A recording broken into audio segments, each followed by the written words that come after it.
nuestro fiel amigo. Algo ya no le gustó y por eso decidió, dijo que me marchara. Bastante a mí me dolió, esa es su cruel decisión. Algo que yo no esperaba. Llorando me alejé, bastante le supliqué que no quería marcharme. Le imploré yo su perdón, pero ella por su soberbia ya no quiso escucharme.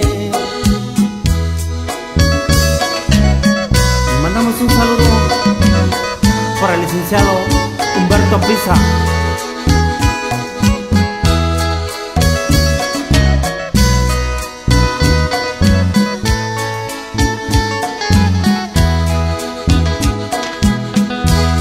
Y si alguien por ahí la mira, díganle que lo lamento y que la extraño mucho, que nunca olvidaré esos bellos lugares donde paseamos juntos,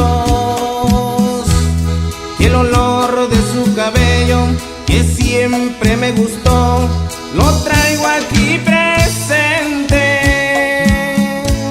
Sabe que ahí me enredó, no sé por qué me soltó, si era su presa inocente. Bastante le supliqué que no quería marcharme. Le imploré yo su perdón, pero ella por su soberbia ya no quiso escucharme.